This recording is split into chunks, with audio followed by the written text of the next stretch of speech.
Bonjour à tous, nous poursuivons avec la troisième Mishnah du premier Pérek. La Mishnah nous enseigne Masrulo Zekenim. On transmettait, on donnait au Kohen Gadol Zekenim, des sages, Mizikne Beddin, parmi les sages du Beddin.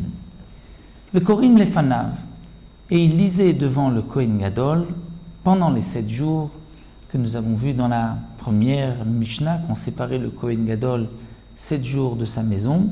Pendant ces 7 jours, des sages, parmi les sages du Beddin, étaient avec lui, l'accompagnaient, Vekorim Lefanav Veseder Hayom, et il lisait avec lui le Seder, l'ordre du jour, c'est-à-dire les psukim de Parashat Acharemot, où la Torah ordonne au Kohen Gadol le service de ce grand jour de Yom Kippourim. Veomrim lo, et on lui disait au Kohen Gadol, Ishi Kohen Gadol, Monsieur Maître Kohen Gadol, grand prêtre, Kohen Gadol, le grand Kohen, le grand prêtre. Kerata beficha, lis-toi, beficha par ta bouche. C'est-à-dire, lis les psukim, shema shacharta, peut-être que tu as oublié les psukim, peut-être que tu as oublié l'obligation de ce jour, o shema lo lamadta, ou peut-être que tu n'as pas étudié. Et là, la Gemara pose la question, mais normalement, le Kohen Gadol devait être le plus grand des Kohanim, en sagesse, en force, en richesse. Comment est-ce possible que le Kohen Gadol, lo lamadta, n'a pas étudié, n'a pas appris les psukim de la Torah?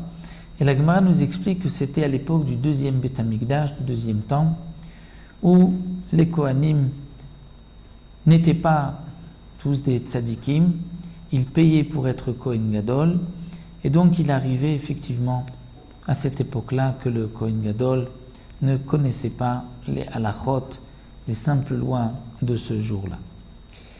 Donc on devait lui enseigner ces jours-là.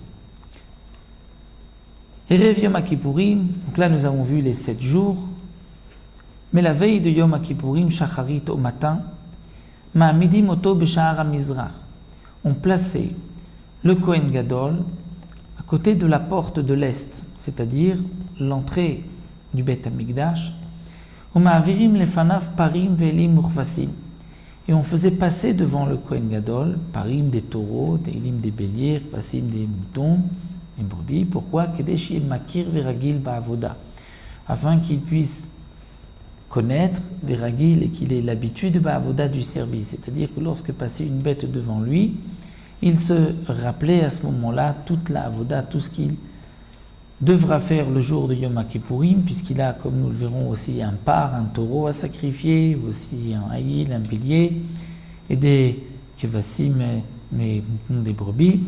Donc c'est pour cela qu'on lui passait les bêtes devant lui, afin qu'il prenne l'habitude de réfléchir à la avoda, au service de ce jour-là. Nous nous arrêtons là et nous poursuivrons encore dans la 4e Mishnah concernant la nourriture, comment le Kohen Gadol va se nourrir pendant les 7 jours et aussi la veille de Yom Kippourim.